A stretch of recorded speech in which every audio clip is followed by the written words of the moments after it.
Nag-react ang ilan sa mga fans ng Dabarkad sa mga naging payag ng ilang media portal online dahil sa pagbitaw ni Bossing ng mga salita tungkol kina Maine Mendoza at Miles Ocampo na sa kasalukuyan ay inuulan ng issue tungkol sa kanilang alitan. Ano nga ba ang pulot dulo nito sa isang entertainment industry na kadalasan puno ng mga haka-haka at bulungan na mumukod tangi ang tunay na pagkakaibigan at katapatan sa mga celebrity? Kaya naman, nagulot ang mga tagahanga na magsimulang kumalat ang mga chismis tungkol sa pagtatalo sa pagitan ng dalawa sa pinakamamahal na bida ng Philippine showbiz na sina Maine Mendoza at Miles Ocampo. Parehong kilala sa kanilang karisma, talento at grounded na personalidad na panatili ni Maine at Miles ang malinis na reputasyon at malawak na paghanga ng kanilang mga tagahanga. Ngunit ang mga kamakailan mga ulat ng mga payagan ay nagmumungkahi ng personal na hindi pagkakaunawaan ay maaari magdulot ng lamat sa pagitan ng dalawa na humantong sa mga online na debate, haka-haka ng mga fans at mga tanong tungkol sa kung ano talaga ang nangyari. Ini-explore ng artikulong ito kung ano ang alam ng publiko tungkol sa kanilang relasyon, kung ano ang maaaring humantong sa edumanoy, hindi pagkakaunawaan at kung may daan patungo sa pagkakasundo. At sinambit sa naturang artikulo na maaaring magpataw ang pamunuan ng TVJ Productions sa pangunguna ni Bossing Vic na bigyan ng disciplinary action ang dalawa kung magpapatuloy ang girian sa social media. Bagay naman na nagbigay ingay lalong-lalo na sa mga pangunahing media portal online dahil sa mga nag-aaway na rin ng mga fans nina Maine at Miles Ocampo.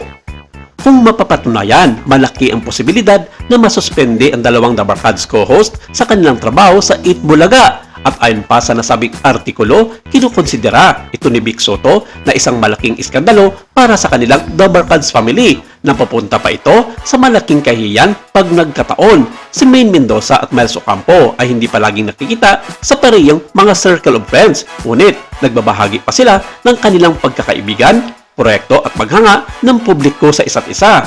Parehong sumikat ang dalawang aktres sa mag-ibang landas. Si Maine sa pamamagitan ng viral fame at variety show at si Miles naman sa mahabang karera nagsimula sa child acting.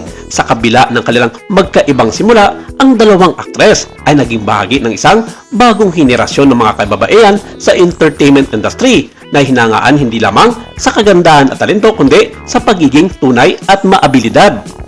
Napansin ng mga tagahanga ang mga sandali ng suporta sa pagitan nila sa social media, kabilang ang mga pagbati sa karawan, casual na mga hangout at pagbanggit sa isa't isa sa kanilang mga panayam.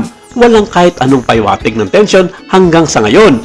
Ayon sa Entertainment Insiders, ang ugat ng hindi pagkakaunawaan ay nagmula umano sa isang miscommunication na kinasasangkutan ng shared endorsement at overlapping professional mga engagement nito. Parehong isinasangalang sina Maine at Miles para sa parehong high-profile na pag-endorso ng isang brand, isang campaign na magtatampok sa isa sa kanila bilang mukha ng isang pangunahing linya ng isang produkto.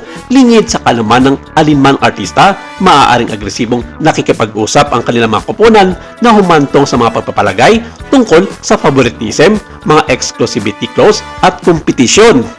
Di umano napili dito sa Maine, hindi dahil sa personal rivalry, kundi dahil sa direksyon ng tatak. Si Miles naman, ayon sa isang malapit na source, ay nakaramdam ng konting selos kay Maine dito, ulit sa kung paano pinangangasiwaan ng proseso sa paniniwalang pinangunahan siya tungkol sa nasabing alok. Ang nagsimula bilang isang miscommunication sa lalong madaling panahon ay naging personal na walang sinumang partido ang umabot upang linawin o tugunan ang awkwardness.